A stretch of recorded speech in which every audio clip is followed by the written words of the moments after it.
Bonjour.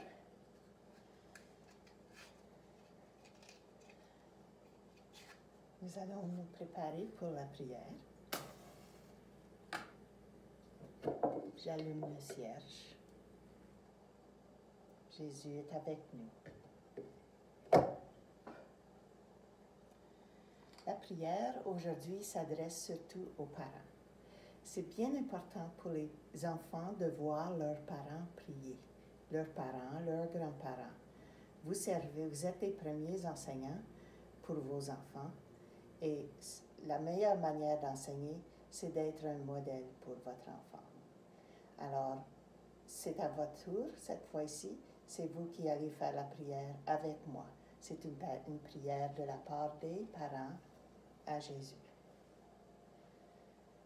Dieu d'amour et de pardon, ouvre mon esprit et mon cœur à ta lumière. Alors, je marche avec mon enfant ou mes enfants vers une expérience de paix et de réconciliation. Aide-moi à trouver les mots pour les accueillir dans ton étreinte de pardon. Aide-moi à transmettre une attitude de joie dans ton pardon et le désir de ta paix dans leur cœur ou son cœur, si c'est un enfant ou deux enfants. Dieu d'amour, guide-moi alors que je guide mon enfant vers ta loi d'amour. Amen. Et la loi d'amour, c'est aimez-vous les uns les autres comme je vous ai aimé. Puis on lit ça dans la Bible, c'est Jean qui a écrit ça. Alors, on peut terminer avec pour Marie, un Je vous salue Marie. Je vous salue Marie, pleine de grâce, le Seigneur est avec vous. Vous êtes bénie entre toutes les femmes, et Jésus, le fruit de vos entrailles, est béni. Sainte Marie, Mère de Dieu, priez pour nous pécheurs, maintenant et à l'heure de notre mort. Amen. Au nom du Père, et du Fils, et du Saint-Esprit. Amen. Aujourd'hui, nous débutons la 4e partie de notre cahier. Dieu te donne la paix. Et qu'est-ce qu'on peut lire de la Bible? Aie pitié de moi, mon Dieu, parce que je suis faible et que j'ai péché. On va parler de ce que ça veut dire le péché. Tout le monde veut être heureux et s'entendre avec les autres. Nous aimons tous vivre dans la paix et dans la joie. C'est aussi ce que Dieu veut pour nous. Voilà le grand rêve de Dieu, le rêve dont Jésus est venu pour nous parler. Demeurer proche de Dieu, proche de sa loi d'amour, qui consiste à aimer lui et à aimer notre prochain. Faites ça et votre vie sera remplie de paix et de joie. Alors maintenant, je tire votre attention vers ce cercle. Est-ce que vous pensez que ces enfants-là et cette famille-là est heureuse? Est-ce que ça va bien pour tout le monde? Regardez le visage de toutes ces personnes de cette famille et réfléchissez. Est-ce que vous pensez que c'est une famille qui vit en paix, qui sont heureux? Alors, voilà la question. On va parler de la paix. Qu'est-ce que c'est de vivre en paix? Et on va donner un petit devoir aux enfants. Les enfants, vous allez fabriquer, vous pouvez prendre une assiette de papier, si vous voulez, ou n'importe quel cercle. Mais vous allez faire un cercle et puis vous allez faire comme une petite affiche qui dit « paix ». Et ça, cette affiche ici va aller dans votre coin de prière.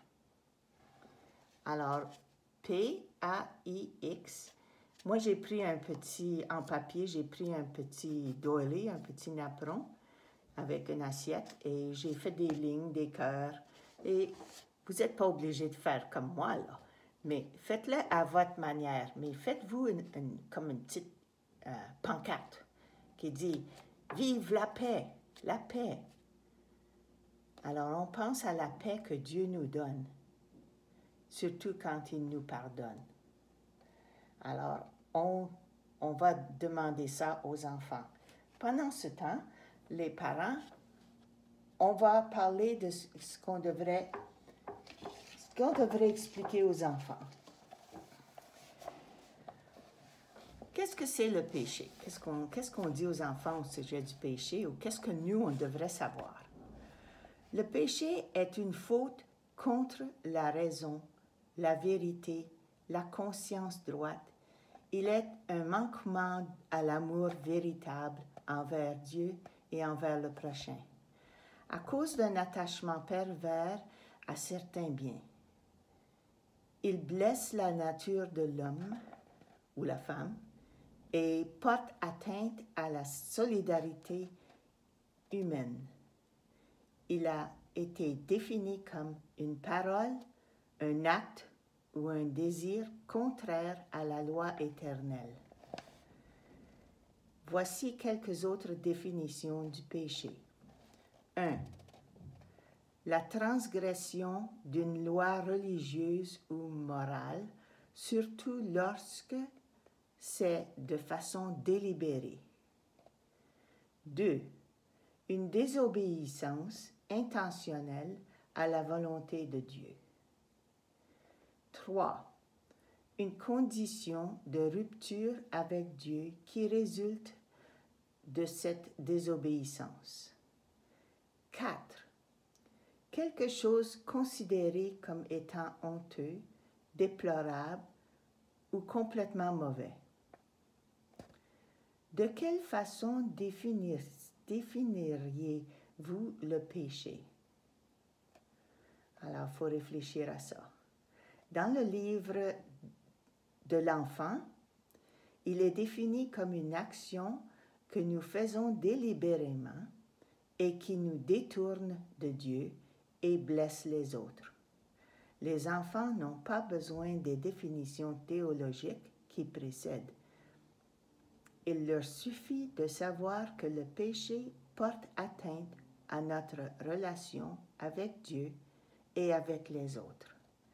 Alors, j'ai cru bon de vous lire ça, chers parents, parce que ça vous aide à comprendre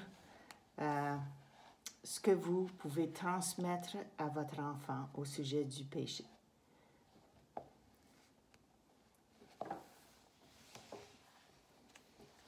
Alors, les enfants, maintenant, nous allons continuer à la page 39 et j'espère que vous avez bien réussi à faire une affiche. Sinon, bien, il y a encore du temps.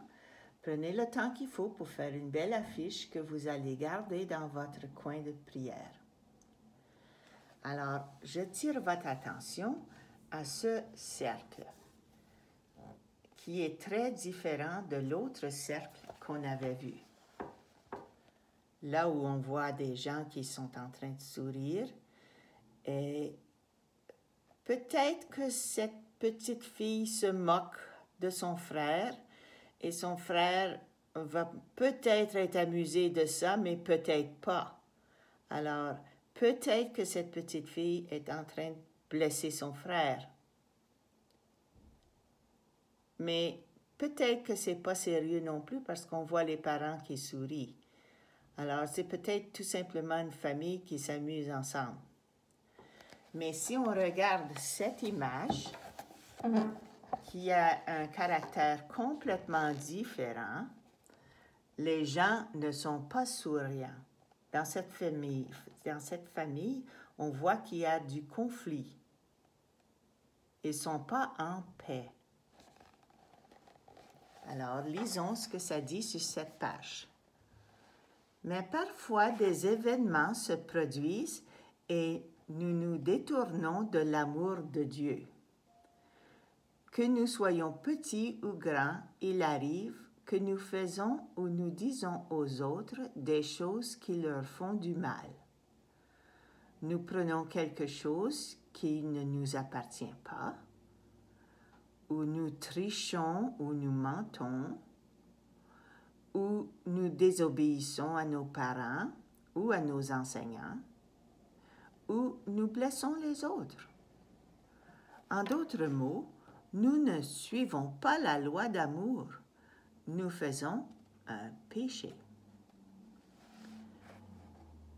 Quand nous commettons un péché, nous causons de la peine et même de la souffrance plutôt que d'apporter de la paix et de la joie.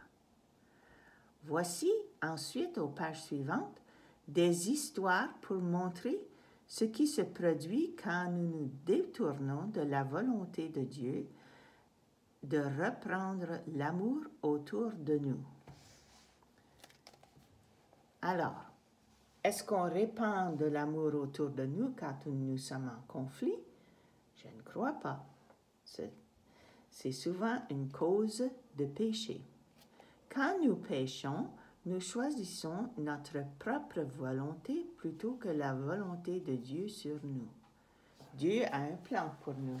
Et est-ce qu'on écoute Dieu ou on fait à notre façon?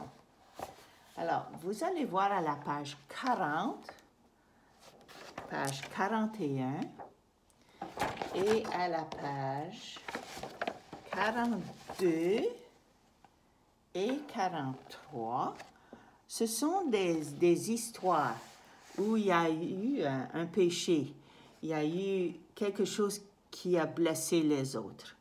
Alors, je vais demander aux parents et aux enfants de travailler ces pages-là ensemble.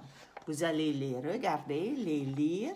Ce sont des histoires, des exemples de quelqu'un qui fait un péché. Alors, ensuite, vous allez réfléchir à des situations de vie de votre famille ou ce que vous avez vécu à l'école, des manques d'amour.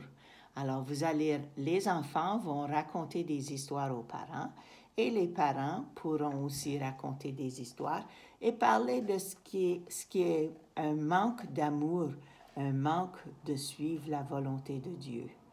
Quelque chose qui blesse les autres, c'est un péché.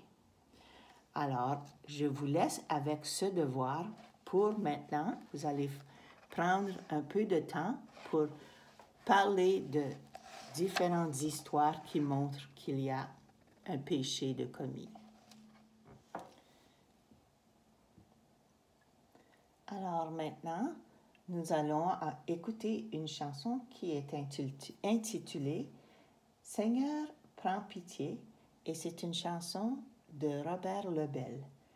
Et je vous encourage à essayer de chanter avec Robert Lebel. Et